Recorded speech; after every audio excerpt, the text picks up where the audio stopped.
Hey guys, Xaryu here, and today I have a Discipline Priest walkthrough for you guys talking about kind of when I'm thinking about using defensive cooldowns, positioning, different healing rotations, and stuff like that. This is one of my first Discipline Priest this expansion, alright? A lot of you guys have been asking for some Disc Priest, so Xaryu's got some love here for him. Here we are on this first game on the Grand Arena, and we are playing Fire Sub. I do believe it's Fire Sub RMP here against the Affliction Warlock, Moonkin, and Mistweaver composition. And Priest was a spec that took me actually a minute to figure out. This is the spec I'm going here. I have been since this video, I have been playing a lot more Castigation and Contrition versus a lot of single target stuff because it helps you pick someone back up. And I think since the Many and Schism and Castigation all have different use cases, and I'm still kind of working through that myself, but I have been liking the Castigation Contrition build a lot. I think this might have been a little bit before I started playing that, but I will be doing a Discipline Priest walkthrough where I tell you guys exactly how to spec once everything settles down. And just another quick note on that, guys, I do want to do the walkthroughs or the guides for Mage, Arcane Mage, Fire Mage, Frost Mage, Disc Priest, Shadow Priest, Sub Rogue, all the classes that I've been playing recently. However, the metagame is shifting back and forth so frequently.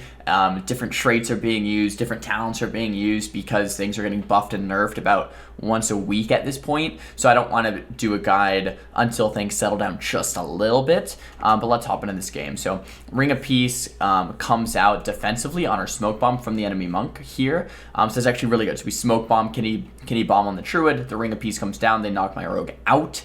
We do use Combustion and Dark Archangel and Meteor. A lot of cooldowns here onto the enemy Druid, and we do get Skin, which isn't crazy good, but we blind the monk there and he trinkets. So now all of a sudden we have a win condition, right? If we CC the DPS and we kidney shot the monk, then we can just win off of that. Here I am kind of just line of sighting the Warlock, getting these offensive penances, have the atonements up on all three, throwing out the Purge the Wicked onto the Moonkin and to the Warlock. And these Purge the Wickeds, guys, it's the dot that kind of replaces Shadow or Pain there in the talent tree. So important for healing. So important for healing, guys. If you throw out the Purge the Wickeds, not only does it give you Power to the Dark Side proc, which makes your penances do a lot more healing, but they also are going to be doing damage, which then heals your teammates through atonement and is creating counter pressure. So while you're ahead, while everyone's full life, throwing out the Purge the Wickeds is very important. Getting the offensive pressure, the smites, the Purge the Wickeds, the Solaces is going to help you when you guys aren't topped and you're 50% life to then re-top back off. It's very, very critical as a Discipline Priest to do this. It's almost like pre-hotting on a Resto Druid or throwing out that Riptide or Earth Shield when someone's high life onto the on a Resto Shaman. It's very, very similar. So here, just like I said, the monk is open kill target because he has no trinket. We throw out the Fear onto the Warlock, and we have no cover on the Moonkin, so my mage might want to counterspell the Cyclone if he casts one. And this is a pretty good go. We don't have Dark Archangel for 15 more seconds, but good amount of damage, penance, and Solace comes out. And the thing I do want to note, guys, is I am throwing out the penance, the Solace, the Purge the Wicked on our goes as well, right? I'm doing damage. I'm very offensive as a priest, pushing with the team, getting the fear, getting out that damage. That's very important. Now what I want to note is the Warlock trinketed in this last go and the monk popped wall. What do we have left to do? We have Dark Archangel. We have Fire Mage cooldowns coming back up. We have that kidney shot coming back up from the Rogue and the diminishing return off. All we have to do is get some nice cross CC. Boom, kidney shot the monk again. Game's over with the Dark Arc, or CC the monk, kidney the Warlock, and kill the Warlock. They did a nice big go on me. That's Incarnation from the Moonkin. Warlock had a lot of uptime getting those dots off, so I paints up and cross the map until our next go. Now I have a lot of UAs on me, and our entire team's kind of dipping, so I need to heal here with atonements, get some spread healing out. And this is, I actually remember this point in the game. This is kind of a reason why, well, Twist I did get proc, but I was going to say kind of the reason why Twist isn't crazy. If all of us are on 50% life, we're not getting too much value out of Twist, whereas that Contrition build, I would be able to top much, much easier. but we're all sitting around half HP. I mean, I can spam Shadow Mets. It is going to me though, so I can't do it too much. What I really should be doing here is smiting, casting that Soulless, getting out those Purge the Wickeds, using offensive penances kind of like here, and now finally top our team back off. We counterspell the Moonkin. Monk has 12 seconds left on the no trinket, so if we do want to go, it has to be now. And it looks like the time is now. We're pushing in. I throw out that Dark Archangel. We get the Polymorph onto the Warlock there. We could counterspell the Moonkin if he casts, and the Monk goes down. So that was the full kidney shot, the Meteor that combust, the huge one-shot coming out from the Fire Mage and the Sub-Rogue, and I supported with that Dark Archangel. Couldn't quite get there for that kill, but had that fear on the off-target if needed, if he got out of that Polymorph. So we come out with the win there. That was kind of a sloppy-ish game, but do come out of the win there. Using defensives kind of when I need to. Healing, not the most effective way behind the pillar, but I will note that and start using Smite more and Soulless more when needed. But the MMR is around 2,500, Q and some RMP, so definitely having a good time on Xaryu. All right, here is a match that was very difficult for us. Hunter, Rogue, Paladin. This is an Outlaw Rogue Survival Hunter. We're playing the same exact thing here.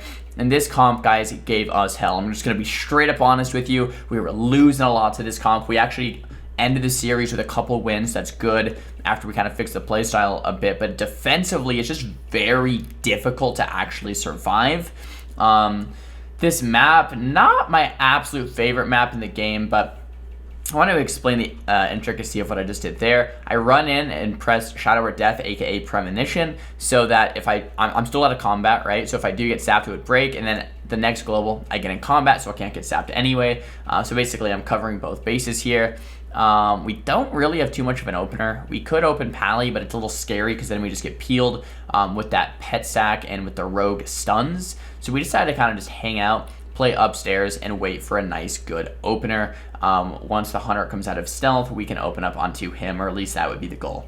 Now, the problem with this is that I am able to get sapped right now, then they can open up my mage very, very hard. So we want to keep an eye out for that.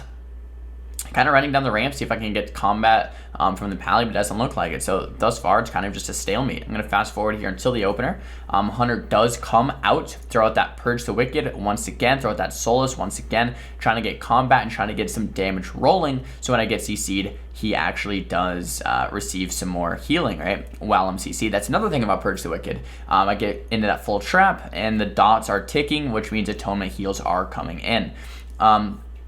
Right here, actually, my team did a great job. I was stunned, and then the Hunter got stopped there from actually throwing that trap out onto me. Looks like I am slowed, so we might be able to get that trap anyway. I throw out the Death to try to get the trap. Don't quite get it, so I do end up sitting that full trap. That was our Dark Archangel opener. We got the Paladin's Trinket, and it looks like wings there. Actually, the Paladin didn't pop wings, but we did get the Trinket. And guys, this would not be a Xaryu's video without a death on the blind. Let's reverse it. Let's watch it again. Trap comes out. Hammer of Justice comes out. Boom. Death the blind. The reason here you kind of know what's happening, guys, is because the CC chain needs to continue. There's trap into Hammer of Justice, and now if there's a gap in the CC, then you throw out the death, right? If there's a gap in the CC, you throw out the death. So if the Rogue mistimes his blind just a little bit, boom, it'll break to that premonition damage. If they didn't gap the CC, then I would have just trinketed that blind there. But anyway, that does help us a little bit there. Still very, very difficult match, even in this position. Throw out the Purge the Wickeds, getting out some more offensive pressure. Throw out the shield. Throw out the double fear on the DPS and the sheep on the Pally. The sack was still there for a second, so maybe not the greatest use of CC here, but we get a greater Pyroblast onto the Pally with that double fear. So much damage coming in. Throwing out that shield and the Rapture shields over onto my mage. He's receiving a lot of healing, and he runs down the ramp, and I grip him back up. So it looks like he's going to be okay for now. I have that Dark Archangel coming up for my next go, and these are the things I'm communicating with my team, right? Like, I have Dark Archangel next go, still have Trinket, next go Scary, stuff like that. We already used that Pain Suppression. Throw out that big barrier, calling for my mage to sit in that if possible. Throwing out some more damage. Try to throw out the death onto the trap. Fear the Hunter instead, throwing out that Mind Control maybe off the Fear onto the Hunter. Greater Pyroblast lands, looks like onto the Hunter. Rogue's taking a lot of damage too though, and we get the Bubble Sack from the Pally. So we got a Trinket Sack, I do believe. Now we got a Bubble Sack. Rogue has no Trinket, Pally has no Trinket. So we're actually about one good go away from winning this game onto Pally or onto this Rogue. So we can either CC Rogue, kill Pally, or CC Pally, kill Rogue. Either one definitely works. Throwing out that Penances to try to top my Mage, and there was a little bit of line of sight issue. I remember that from the other night when I actually played that game. So a little bit of line of sight issue. We do have marks, but we just want to, you know, if line of sight like that happens, just be like, yo, you're lining me, or I need to push in closer to heal him, one or the other. But boom, we actually just missed it there. So the kidney shot into the Polymorph onto the Paladin, the Fear out onto the Hunter, and the triple cheap shot onto the Rogue. That triple CC, throwing out those smites. I think that cheap Pyro landed, or a ton of fire damage landed, and the Rogue actually went down. So this is one of our wins against this team. Very difficult. Like I said, we lost a lot to this, but we finally came out ahead, and it felt so much better to finally beat this team. Damage breakdown, Disc Priest damage is actually pretty high, even though I'm setting a lot of CC. The Hunter coming out on top, and then the Rogue and the Mage, obviously, a little bit lower, have a lot of control and a lot of burst there in those setups. Guys, if you enjoyed this video, make sure to give it a big thumbs up. If you did not enjoy the video, make sure to give it a big thumbs down. Talk to me in the comments what you guys think of Xaryu's, the Death Blind plays. Do you like me playing Disc? Do you want me to try some Shadow? What's going on? I definitely read the comments down below. Don't forget to subscribe, and I'll see you guys in the next video.